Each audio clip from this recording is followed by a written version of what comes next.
1er novembre, Mathis tué à Lille par un chauffard fuyant un contrôle de police. 4 novembre, Larissa poignardée à mort à Nice par son compagnon déjà connu pour fait de violence. 5 novembre, Oléron, un homme fauche 5 passants en criant Allah Akbar. Non, vous n'êtes pas sur une chaîne d'information en continu. Non, ce ne sont pas des faits divers. Ce qui fabrique la France et l'insécurité au quotidien aujourd'hui, c'est de cela qu'il s'agit.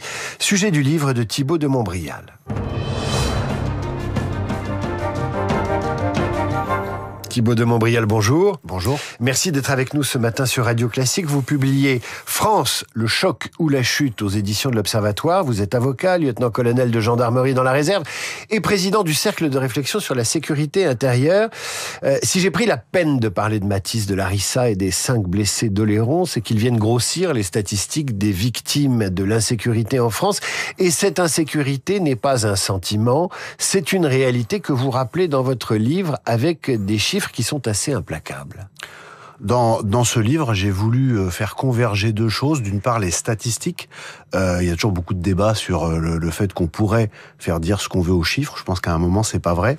Et pour mettre fin à cette polémique, l'autre convergence de la réalité, c'est ce que je vis dans mes différentes activités que vous venez de rappeler depuis 2 ans, et notamment mes réunions publiques comme président du centre de réflexion sur la sécurité intérieure. J'ai vu plus de 5000 personnes, dont de nombreux élus locaux depuis 2 ans. J'ai fait beaucoup de terrain avec la gendarmerie, vous l'avez rappelé. Comme avocat, à chaque fois que je vais plaider, j'en profite pour voir les autorités de sécurité, le préfet, le proc, etc.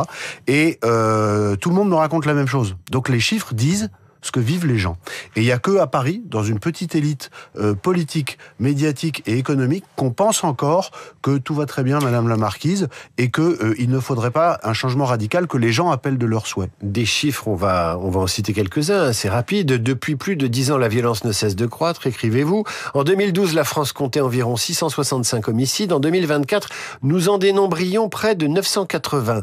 Les tentatives de meurtre suivent la même trajectoire, atteignant 4300 faits annuels, soit une progression de 8% par an. Je m'arrête là.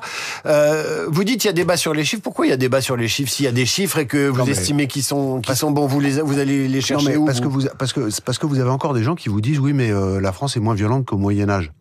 Bah super, mais c'est quoi le référentiel quand on fait des comparaisons? Ce qu'il faut regarder, c'est d'abord les photographies. Premièrement, la photographie est désastreuse sur 10 à 15 ans. Mais le pire, ce sont les dynamiques. Et les dynamiques sont encore pires, c'est que les courbes de violence sont quasiment exponentielles. Je vous dis, les meurtres et tentatives, c'est 14 par jour, et il y a une agression physique toutes les 3 minutes. On va parler de la question du consensus ou pas consensus sur ces questions de sécurité. Avant cela, une question d'actualité. Concernant l'assaillant d'Oléron, le parquet antiterroriste ne s'est pas encore saisi de l'affaire. Nous sommes à quelques jours de l'anniversaire du 13 novembre 2015. La menace terroriste est-elle moindre qu'il y a quelques années, puisque vous évoquiez 5000 contacts et des rendez-vous réguliers avec tout ce que compte la France d'individus qui luttent contre l'insécurité et évidemment le terrorisme? Oléron, ce qu'il faut comprendre, c'est que quelle que soit la décision du parquet, c'est une décision juridique, on ne peut comprendre ce qui nous arrive que si on fait une réflexion sociale et politique. Le juridique, c'est un détail important, mais un détail.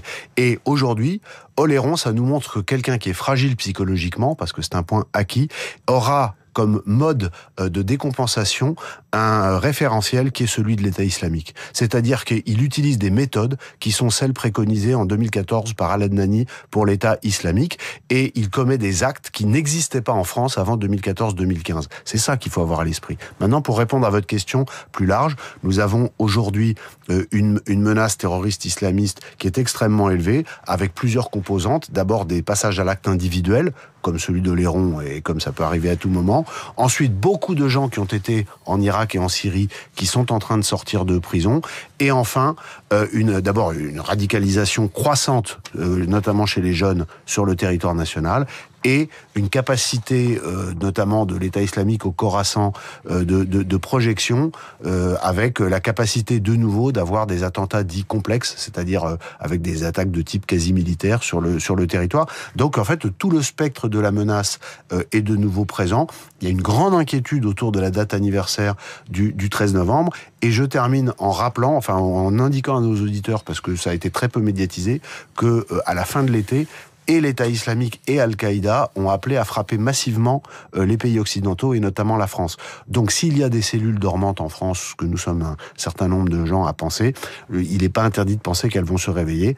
Et pour finir, le 7 octobre 2023, et j'en parle dans le livre, est à mes yeux un véritable changeur de paradigme, un game changer, comme disent les Américains, puisqu'il a rendu possible dans l'inconscient islamiste la défaite de l'Occident, puisque Israël, qui était présenté comme invincible, a été mis à genoux le 7 octobre, et ça a galvanisé les islamistes du monde entier. Regardez ce qui s'est passé hier soir à la Philharmonique de Paris.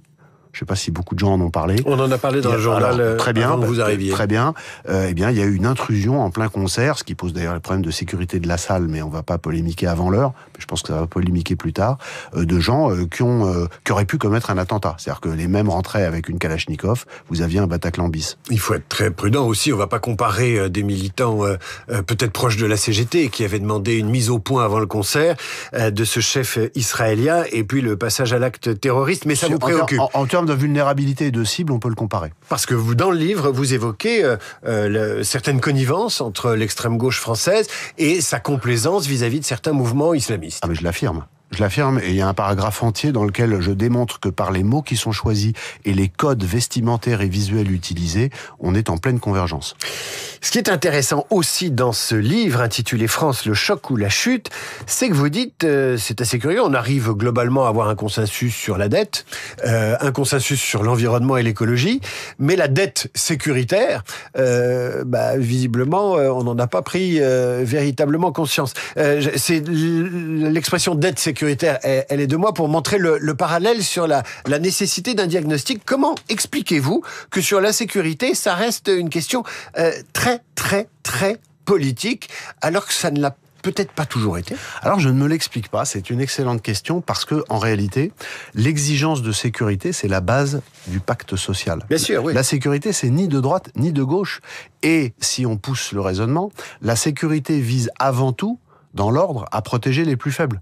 Donc la sécurité, d'un point de vue de philosophie juridique, ça devrait être une préoccupation de gauche. Mais pourquoi c'est devenu une préoccupation, soi-disant, de droite, voire d'extrême droite, puisque même l'extrême droite en revendique, d'une certaine façon, le monopole de sensibilisation? Oui, l'extrême droite en revendique le monopole de sensibilisation parce que tout le monde a laissé faire. Comment? C'est l'une des raisons pour lesquelles je rappelle, c'est pas la partie la plus... c'est la seule partie un peu théorique du livre, mais je rappelle les fondamentaux philosophico-juridiques de l'importance de la sécurité dans la constitution d'un État démocratique, Bien sûr. Mais comment vous expliquez ce glissement et cette absence de consensus? À quel moment la sécurité devient quelque chose que la gauche ne prend pas sous son bras? Je pense que la réponse à votre question, ça permet d'élargir et de se demander comment on en est arrivé là au résultat. Parce qu'il y a le comment, est-ce qu'il y a eu l'abandon du combat pour la sécurité, et donc le résultat, c'est 40 ans d'effondrement de l'autorité. Moi, je pense qu'il y a eu un mélange de déni. Tout allait bien, c'était les 30 Glorieuses, la France se reconstruisait après 2 guerres mondiales, il y avait une forme de prospérité, là pour le coup l'insécurité était vraiment basse, et on a pensé que, c'est un peu la pensée macroniste, c'est-à-dire que la prospérité économique et le développement allaient complètement transcender toutes les questions culturelles, identitaires, et la violence qui est quand même consubstantielle à l'homme. Or, nous avons eu depuis 40 ans une immigration qui, qu'on le veuille ou non, a changé une partie de la conscience, de la culture qui est dans notre pays. Tout ça n'a pas été accompagné des rappels de règles et de modes de vie qui auraient dû être indispensables. Et la gauche a abandonné le terrain, la droite n'a pas osé s'en saisir. C'est le Front National à l'époque qui a porté ces questions et qui du coup, parce que c'était le Front National qui les portait, ont été ostracisés.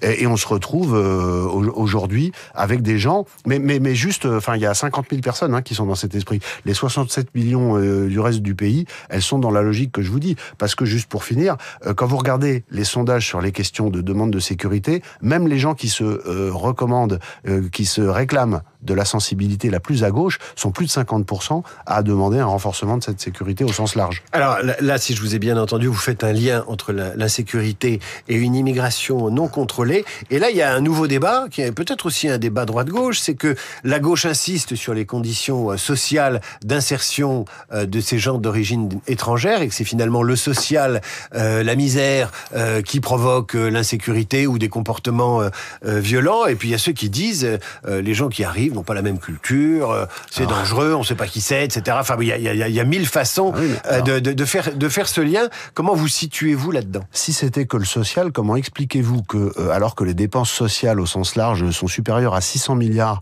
et que les dépenses sécuritaires sont inférieures à 70 milliards, donc on est dans un rapport quasiment de 1 à 10. Comment les gens qui prônent l'échec social justifient, compte tenu de l'ensemble des sommes qui sont consacrées? Bien sûr qu'il y a une dimension sociale. Il s'agit pas d'être extrémiste tout ou rien dans les analyses. Le monde est complexe et je ne suis pas le dernier à m'en rendre compte. Mais cependant, là, on ne peut pas nier l'existence dans ce qui meut, au sens de mouvoir l'être humain, la culture, des racines, des passions au sens aussi des passions d'appartenance. Et le fait d'avoir considéré que du simple fait, par exemple, que l'on devenait français, ça effaçait toutes les questions d'origine. Moi, j'ai été fasciné par les débats après les émeutes de 2023, dont je parle beaucoup dans le livre, parce qu'elles sont inquiétantes à plus d'un titre, par le fait qu'on dise « Ah oui, mais c'est des Français », parce qu'ils étaient Français à plus de 70%, en tout cas ceux qui ont été interpellés. Mais la question, c'est depuis combien de temps étaient-ils Français? Est-ce que c'est des Français de 10 générations, ou est-ce que c'est des Français d'origine arabo-musulmane? Poser la question, c'est pas polémiquer, c'est être en mesure d'avoir une réponse qui, diagnostic étant posé, diagnostic réel, permet ensuite de réfléchir à des solutions. Mais si vous ne faites pas le diagnostic, vous n'aurez jamais le traitement. Le traitement, il passe par quoi? Vous le dites dans le livre, hein, il faut que la justice soit plus réactive, que les peines soient vraiment des peines, qu'on ne retrouve pas 3 jours après l'avoir arrêté quelqu'un au bistrot en train de vous regarder avec un regard narquois. Ce qui vous est arrivé? Oui, c'est sur une patrouille de gendarmerie quand j'étais intégré à un PSIG, qui est l'équivalent de la brigade anticriminalité pour la gendarmerie. J'étais avec des camarades, on roulait et tout à coup, ils se parlent entre eux, ils disent « Tiens, il y a un tel, t'as vu là dans le bar, là il y a un tel, ah mais on l'a arrêté il y a 3 jours, puis 100 mètres plus loin, ah tiens, t'as vu, lui, on l'a arrêté il y a 15 jours. Et ils disent comme ça, parce que c'est comme ça qu'on parle dans une voiture de gendarmerie, ils disent, putain, mais merde, comment ça se fait qu'ils soient déjà dehors, on se fait chier à les interpeller, et ils sortent toujours. Je ferme les guillemets. Je ferme les guillemets. Moi aussi. Mais n'empêche que mais ça, c'est la vraie vie, David Abiker. Ouais. Ça, c'est la vraie vie. Donc, moi, ce que je prône, pour répondre à votre question, c'est ce que j'appelle le choc d'autorité. Comprenons-nous bien, je pense que nous sommes au bord, il y a beaucoup de fractures, et nous avons un vrai risque d'explosion si on ajoute à ça l'ingérence étrangère, etc. Ce qu'il faut, c'est rétablir l'ordre, mais vraiment en assumant d'abord le retour de l'usage de la force légitime, ce qui est prévu par la loi, par l'État, et ensuite il y aura un programme de reconstruction sur la base de l'éducation et de la culture. Mais on ne pourra pas reconstruire par l'éducation et la culture s'il n'y a pas d'abord un retour de l'autorité qui rassurera, et j'en termine par là, tous ceux qui sont en première ligne aujourd'hui et qui se sentent abandonnés, les médecins, les infirmières, les profs dans les écoles, les pompiers sur le terrain, et il faut inversé. Nous sommes dans un cercle vicieux. Il faut que le cercle redevienne vertueux. Thibaut de Montbrial, France, le choc ou la chute, ça vient de sortir aux éditions de l'Observatoire. Merci d'être venu en parler aux auditeurs de Radio Classique.